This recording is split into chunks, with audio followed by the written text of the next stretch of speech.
Students, hope you are in the best of your health and moods. इस lecture में मैं American revolution पर चर्चा करूंगा, मेनली उसके कारणों कॉजेज ऑफ अमेरिकन रेवोल्यूशंस को डिस्क्राइब करूंगा.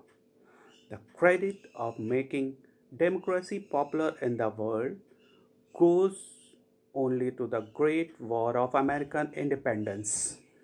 18वीं सदी में अमेरिका पर ग्रेट ब्रिटेन का राज था, परंतु यह राज अधिक समय तक नहीं रह सकता था क्योंकि 18वीं सदी में स्वतंत्रता और समानता जैसे आदर्शों का उदय यूरोप और अमेरिका में हो चुका था.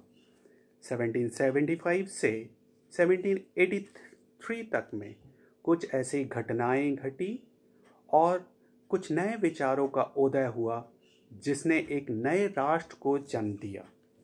अमेरिका का स्वतंत्रता संग्राम अमेरिका को ब्रिटिश संप्रभुता से मुक्ति के संघर्ष का इतिहास है. यह महान संघर्ष अमेरिकन कॉलोनीज द्वारा शुरू किया गया था जो इंग्लैंड से स्वतंत्रता चाहते थे, इंग्लैंड से स्वायत्तता चाहते थे और ब्रिटिश कॉलोनियल पॉलिसी के विरोधी थे. अमेरिका में कॉलोनीज की स्थापना क्वीन एलिजाबेथ के आदेशों से या उनके समर्थनों से शुरुआत हुई थी. यह कार्य लंदन और प्लायमथ के कंपनियों को दिया गया था.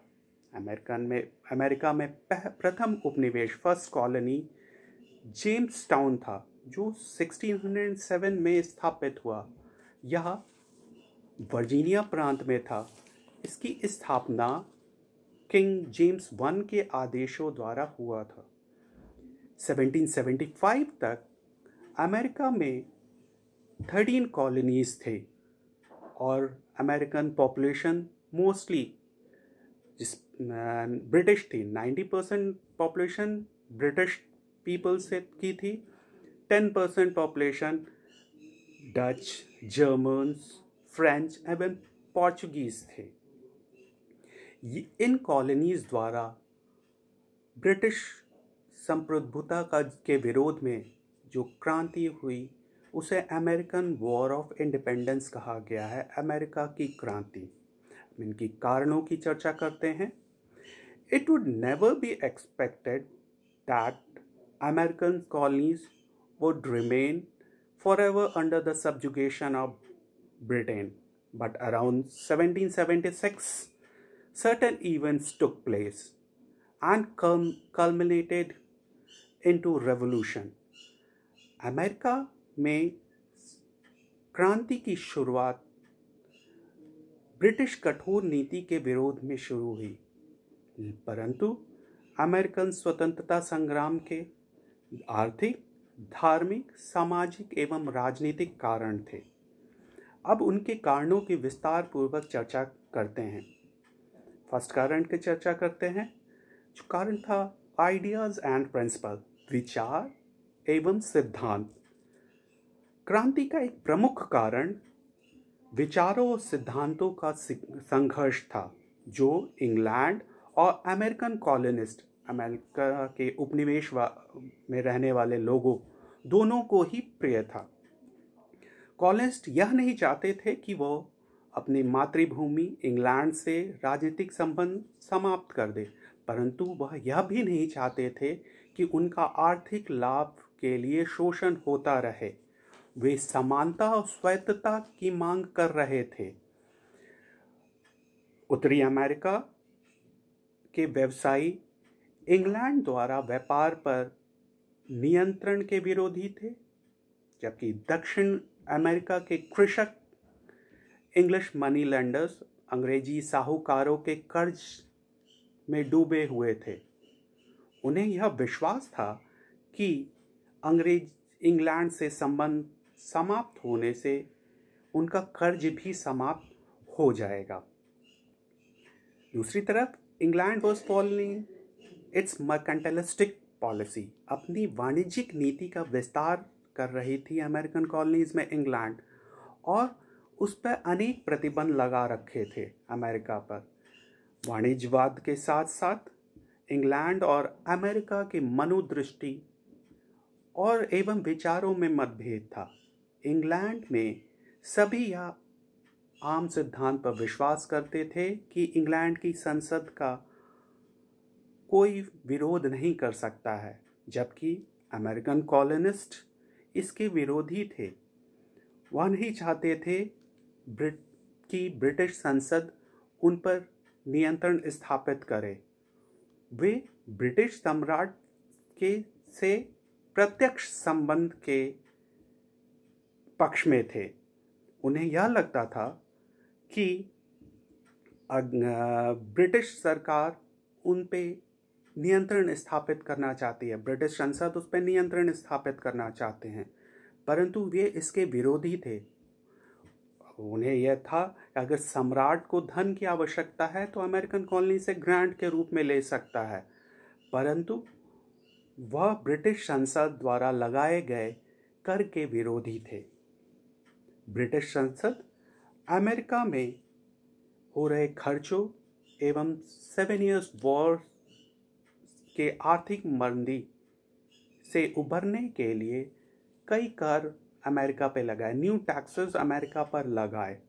इन करों का अमेरिकन कॉलोनिस्ट ने विरोध किया और उसके विरुद्ध आवाज़ उठाई। उन्होंने नारा दिया, नो टैक्सेशन विदाउट रिप्रेजेंटेशन, बिना प्रतिनिधित्व के कोई कर नहीं। साथ ही साथ अमेरिकन कॉलोनिस्ट ब्रिटिश सेना का भी अमेरिका में विरोध करते थे। इन सब घटनाओं के विरोध में अमेरिका क्रांति का उदय हुआ।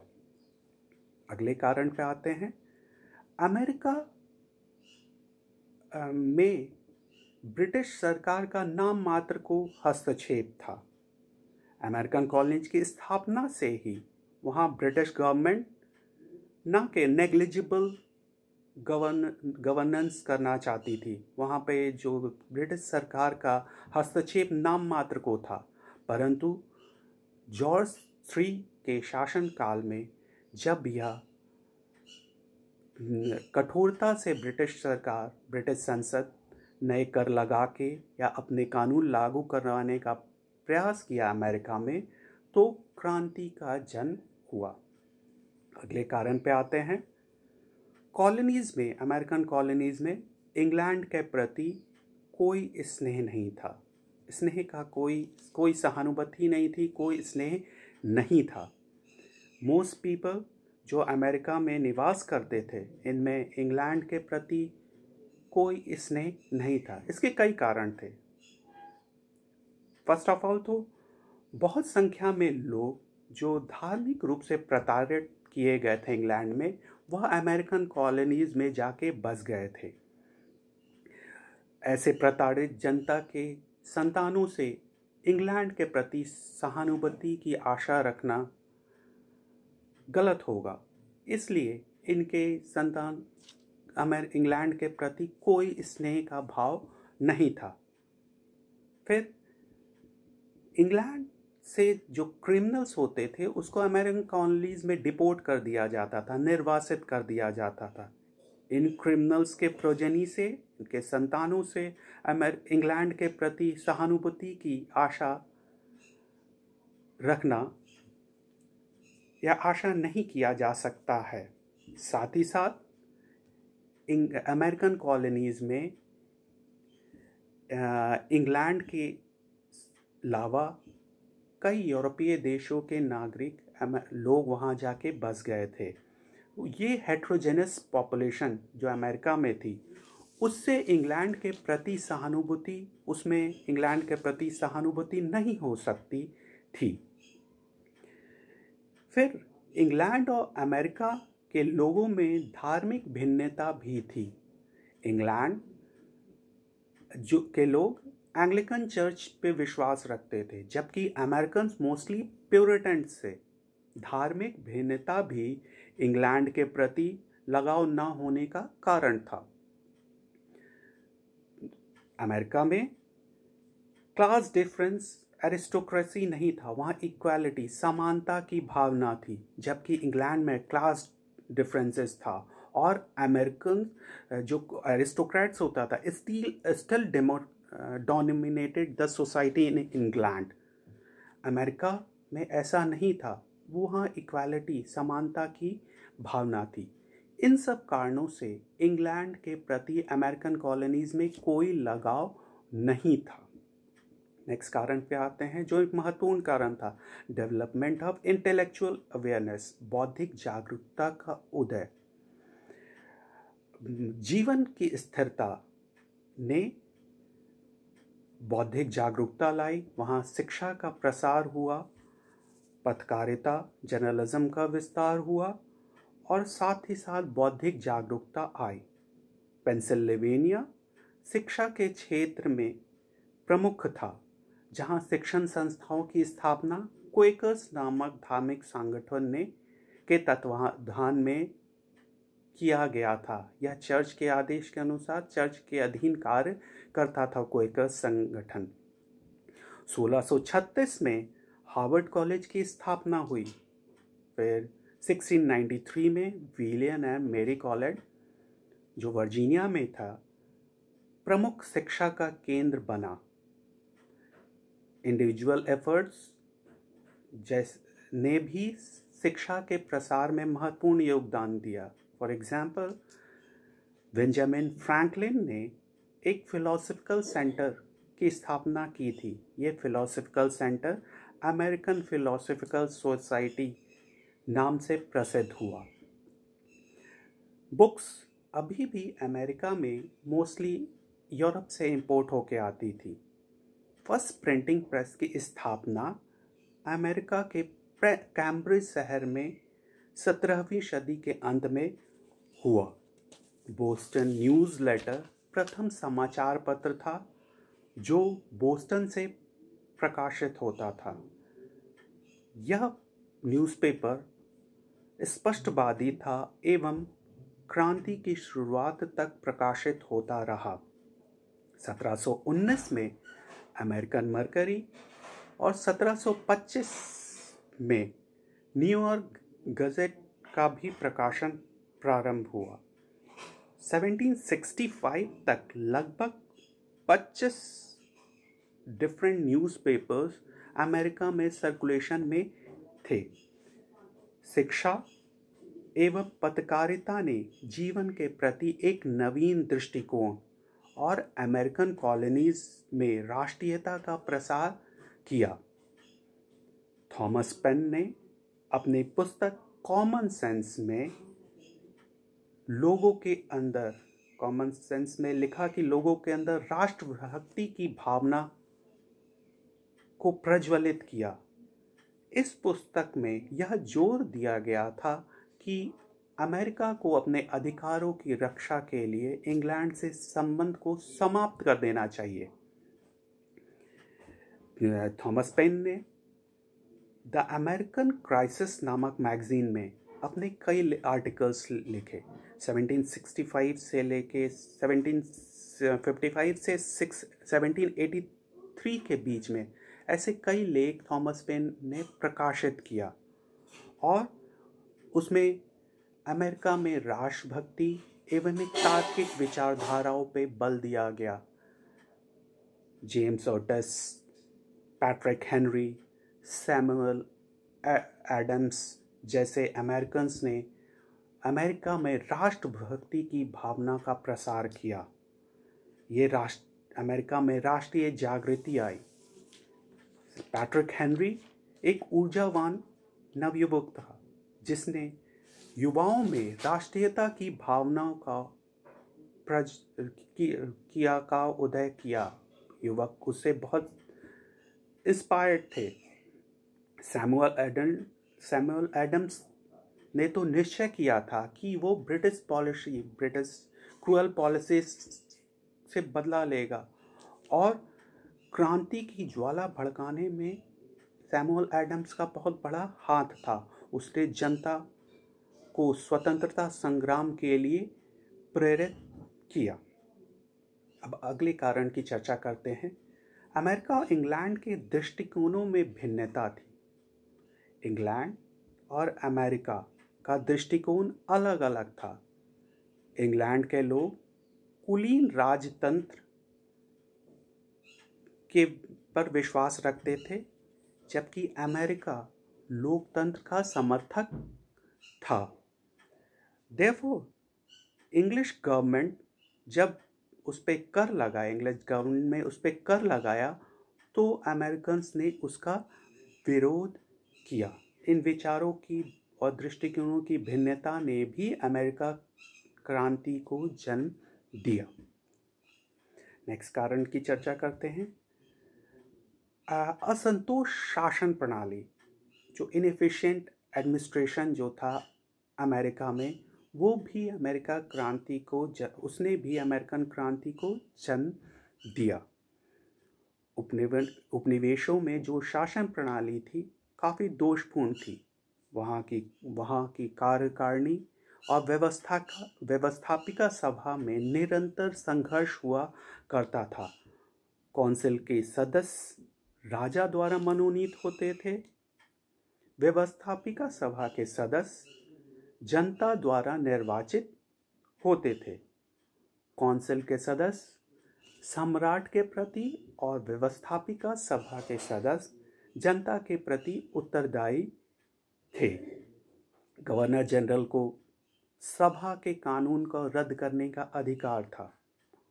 उपनिवेश अपनी सभा को शक्तिशाली मानता था, जबकि इंग्लैंड सरकार, इंग्लिश गवर्नमेंट यह मान्यता देने को तैयार नहीं थी। इस प्रकार संकटपूर्ण स्थिति उत्पन्न हो जाती थी। तो ये दोषपूर्ण शासन प्रणाली भी अमेरिका क्रांति के लिए बहुत हद तक जिम्मेदार थी। नेक्स्ट कॉज की चर्चा करते हैं। सप्तवर्षीय युद्ध का प्रभाव, इफेक्ट ऑफ 7 Years वॉर। यह युद्ध 1756 से 1763 में इंग्लैंड और फ्रांस के मध्य हुआ, जिसमें एक तरफ इंग्लैंड था और दूसरी पक्ष पे फ्रांस था। यह युद्ध इंग्लैंड, अमेरिका और यूरोप के देशों में हुआ था।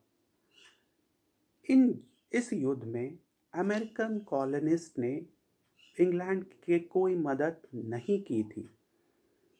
उसने ब्रिटिश सेना की सहायता नहीं किया अमेरिकन कॉलोनीज ने, और फ्रांस के साथ अपना व्यापार जारी रखा था, और इससे अमेरिकन कॉलोनीज को लाभ भी हुआ था।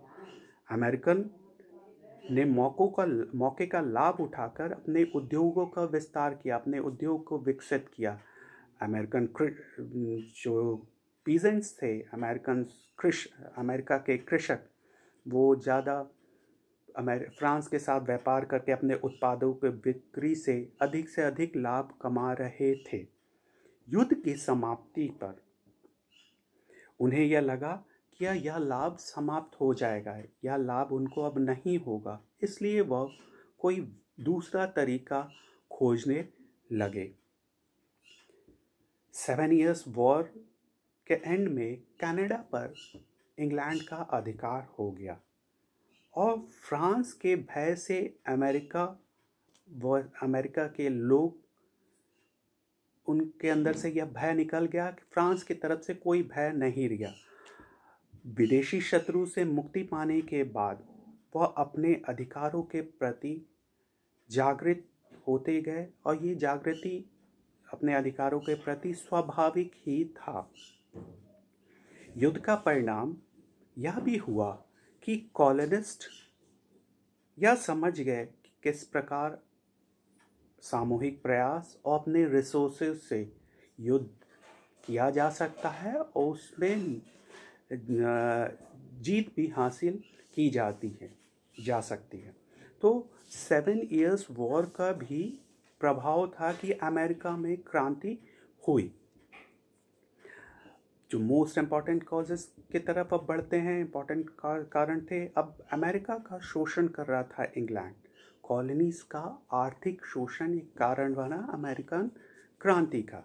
इंग्लैंड कॉलोनीज को अपने लाभ के लिए उपयोग कर रहा था, किंतु अमेरिकन्स इसके लिए तैयार नहीं थे।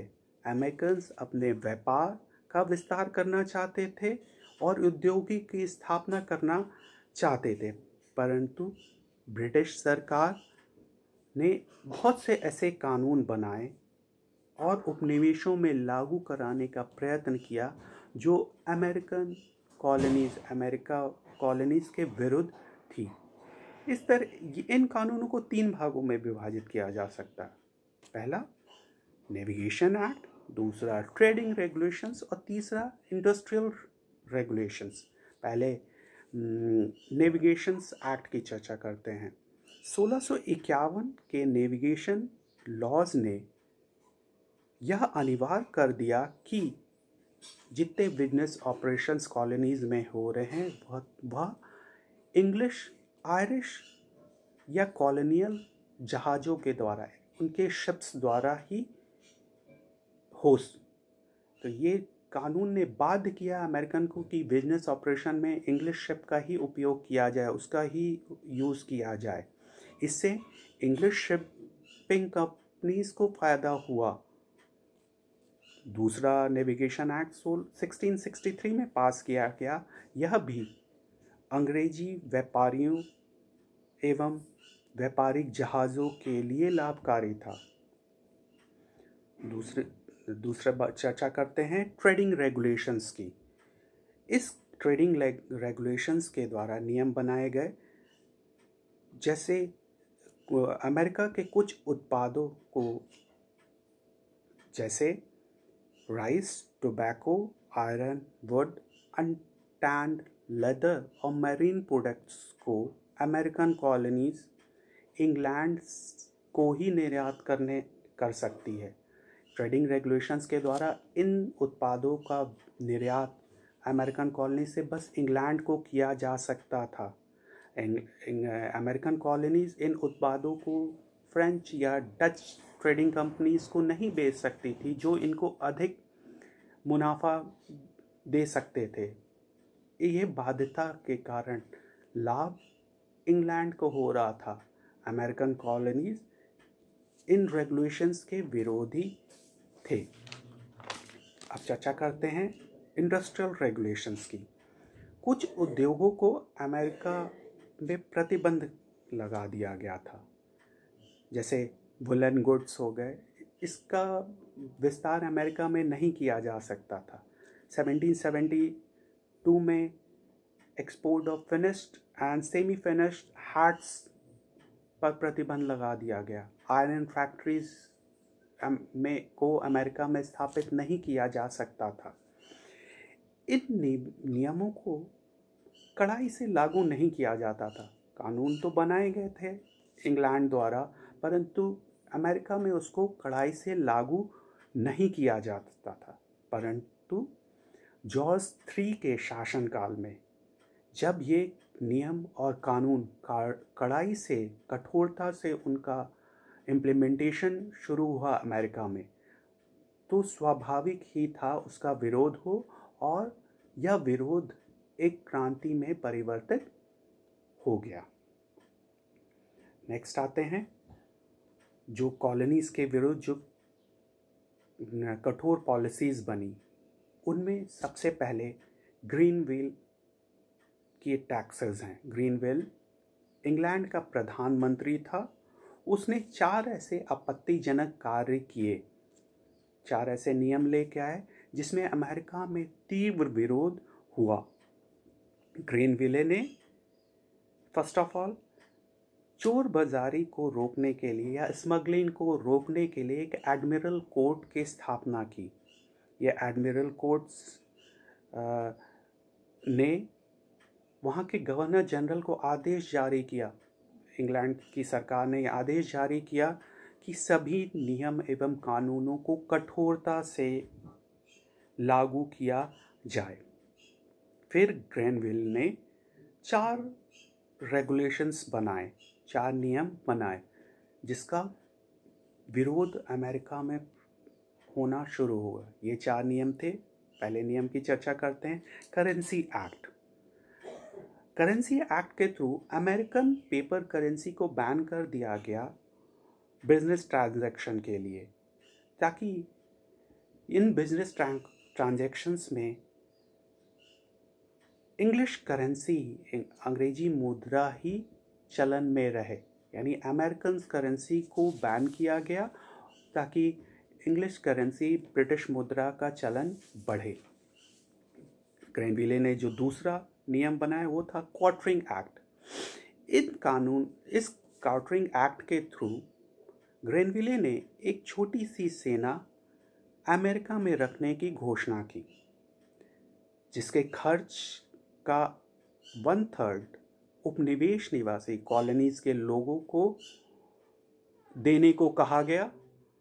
इससे अमेरिका के लोग काफ़ी भड़क उठे। अमेरिका ने इसमें विरोध होना शुरू हो गया। थर्ड रेगुलेशंस की बात करते हैं। ये था शुगर एक्ट, जिसको मोलासेस एक्ट भी कहा जाता है। शेरा कानून या शेरा के निर्यात, मोलासेस के एक्सपोर्ट से रिलेटेड था। यह कानून ब्रिटिश शुगर डीलर्स के लिए लाभकारी था। यह भी असंतोष का मुख्य कारण था। ग्रेनविले के चौथे नियम की बात करते हैं, चौथे कानून को, जिसका तीव्र विरोध हुआ था। स्वेच्छा से कॉलोनिस्ट कोई आर्थिक सहायता देने को तैयार नहीं थे। ग्रेनविले को लगा कि स्वेच्छा से वो इंग्लैंड को कोई सहायता नहीं देंगे। अतः संसद ने 1765 में स्टैम्प एक्ट लागू किया। अमेरिका में कई स्टैम्प पेपर्स इंट्रोड्यूस किया गया। कोर्ट्स में स्पेसिफिक स्टैम्प पेपर कंपलसरी कर दिया गया। उसका यूज़ सरकारी कामों के लिए कंपलसरी कर दिया गया। यह स्टैम्प पेपर्स 2 पेन से 6 पाउंड तक के बीच का था। इन स्टैम्प पेपर्स का अमेरिका में तीव्र विरोध हुआ। उन्होंने नारा लगाया, no taxation without representatives. Stamp vendors पे अटैक किया गया। पूरे अमेरिका में अशांति फैल गई। विरोध देखते हुए 1766 में यह समाप्त कर दिया गया। स्टैम्प एक्ट को समाप्त कर दिया गया। नतीजा यह हुआ कि ग्रेनविले की सरकार वहाँ गिर गई। अब आते हैं आर्थिक शोषण का न्याय जारी रखते हुए इंग्लैंड की संसद ने नए नए कानून बनाया। जो नए कानून था ग्रेनविले के बाद वो था रॉकिंघम का डिक्लेरेटरी एक्ट। ग्रेनविले गवर्नमेंट के पतन के बाद रॉकिंघम ने इंग्लैंड में सरकार बनाया और डिक्लेरेटरी एक्ट लेके रॉकिंघम आते हैं और उन्होंने घोषणा किया कि ब्रिटेन की पार्लियामेंट को अमेरिका में कर लगाने का पूर्ण अधिकार है। जब रॉकिंघम ने ऐसी घोषणा की, अमेरिका में इसका विरोध होना प्रारंभ हो गया और ये विरोध तीव्र होते चला गया। रॉकिंघम के बाद नेक्स्ट जो आता है वो टाउनसेंड का जो टैक्स की योजना थी उसकी चर्चा करते हैं। रॉकिंघम सरकार भी गिर गई और विलियम पिट ने एक अस्थायी सरकार की स्थापना की, जिसमें टाउनसेंड फाइनेंस मिनिस्टर बना। उसने अमेरिका आयात की जाने वाले 5 गुड्स, 5 वस्तुएं, tea, lead, paper, coin metal और पेंट्स पर कस्टम ड्यूटीज लगा दिया। टाउनसेंड ने इन 5 वस्तुओं पे, अमेरिकन गुड्स थे जो अमेरिकन निर्यात किया जाते थे, उस पर कस्टम ड्यूटी लगा दिया।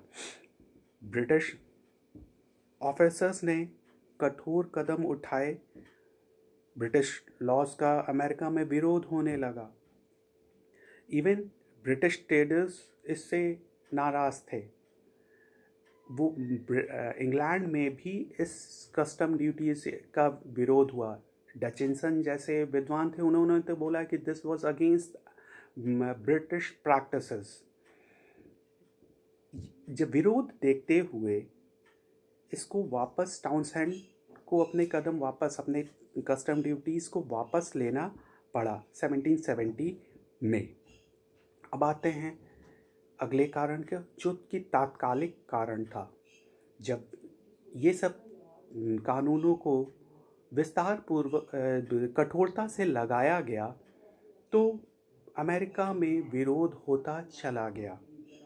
और इसी बीच लॉर्ड नॉर्थ ने कुछ ऐसा कार्य किया। लॉर्ड नॉर्थ ने कुछ नए कर लगाए जिसका विरोध अमेरिका में बढ़ता चला गया। तो उसकी तात्कालिक जो immediate cause of American revolution था उसकी चर्चा करते हैं। ये जो है लॉर्ड नॉर्थ की टी पॉलिसी के विरोध में ही क्रांति का जन्म हुआ।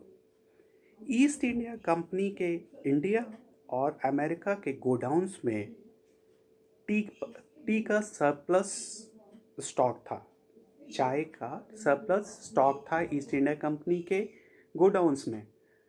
अमेरिका जो चीफ इंपोर्टर था, मुख्य रूप से टी का इंपोर्ट करता था, चाय का आयात करता था।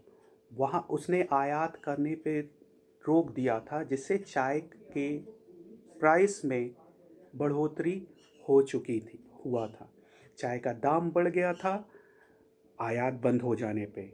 ईस्ट इंडिया को राहत देने के लिए लॉर्ड नॉर्थ की सरकार ने चाय पर लगे गए आयात कस्टम ड्यूटीज़ को समाप्त कर दिया और कंपनीज को सीधे अमेरिका चाय आयात करने के लिए अधिकृत कर दिया। लॉर्ड नॉर्थ ने ईस्ट इंडिया कंपनी को डायरेक्टली अमेरिका को टी एक्सपोर्ट करने के लिए रजिस्ट्रेशन दे दिया। अमेरिका वासियों को लगा कि ब्रिटिश अपने करारोपण का अधिकार, यानी ब्रिटिश अपने टैक्सेशन का अधिकार को और कठोरता से लागू करना चाहते हैं। उसका विरोध करना शुरू हो गया। अमेरिका में विरोध होने लगा। इवन अमेरिकन्स ब्रिटिश मोनोपोली के अगेंस्ट थे, ब्रिटिश एकाधिकार के विरुद्ध थे। पूरे देश में लॉर्ड नॉर्थ की टी पॉलिसी का विरोध हुआ। बोस्टन, जो मैसाचुसेट्स का एक बंदरगाह था, बोस्टन शहर, वहाँ पे तो विरोध सबसे अधिक था। बोस्टन बंदरगाह में क्या घटना घटी? सैमुअल एडम्स के गाइडेंस पे, उनके निर्देश पे कुछ अमेरिकन्स कुली के भेष में बोस्टन के बंदरगाह पे रुके ब्रिटिश शिप्स पर चढ़े और 340 बॉक्सेस ऑफ टी, 340 बॉक्सेस चाय के समुद्र में डुबो दिया। इस घटना को बोस्टन टी पार्टी कहा जाता है। ये जनता ने, अमेरिकन कॉलोनिस्ट की जनता ने इस एडवेंचर का खूब समर्थन किया, बट अंग्रेजी सरकार ने इस घटना को अपना अपमान समझा और अपराधियों को कठोर दंड की कार्रवाई प्रारंभ की। Lord North and George III, जो सम्राट था इंग्लैंड का, they took this event as a challenge to English people. English government, English संसद के लिए एक चैलेंज की बात थी। बोस्टन और मैसाचुसेट्स में एम्बार्गो लगा दिया गया, वहाँ पे कठोर कार्रवाई की गई इंग्लिश सरकार के द्वारा। Boston whole port was put on embargo. Boston पे इस तरह की कार्रवाई का अमेरिका के सारे कॉलोनीज़ ने विरोध किया। सारे वर्जीनिया के अनुरोध पे, प्रपोजल पे, अमेरिकन कॉलोनीज़ ने फिलाडेल्फिया में एक सम्मेलन किया। यह सम्मेलन, जो प्रथम सम्मेलन फिलाडेल्फिया में हुआ, वो 1774 में, जिसमें कॉलोनीज़ के प्रतिनिधि ने सम्मिलित हुआ। ये फिलाडेल्फिया के सम्मेलन में कॉलोनीज़ ने निश्चय किया कि ब्रिटिश गवर्नमेंट से बातचीत करेंगे, बट जॉर्ज III कोई बातचीत नहीं करने को, जॉर्ज III ने को बातचीत करना उचित नहीं समझा। May 10, 1775 में फिलाडेल्फिया में दूसरा सम्मेलन हुआ। इस सम्मेलन की अध्यक्षता जॉन हैनकॉक ने किया। यह एक रिच बिजनेसमैन था। फिलाडेल्फिया में हुआ दूसरा सभा, दूसरी कांग्रेस जो कॉलोनीज़ की, अमेरिकन कॉलोनीज़ की हुई थी, उसमें जॉर्ज वॉशिंगटन को कमांडर इन चीफ नियुक्त किया गया और युद्ध का निर्णय लिया गया। इसके साथ ही अमेरिकन क्रांति की शुरुआत हो जाती है। अमेरिका के सभी 13 कॉलोनीज़ ने 4 जुलाई 1776 में स्वतंत्रता की घोषणा कर दिया जाता है। This was declaration of independence of America. तो स्टूडेंट्स, ये था अमेरिकन रेवोल्यूशंस के कारण। होप यह आपके लिए यूज़फुल होगा। पढ़ाई करते रहे and do take care. Thank you.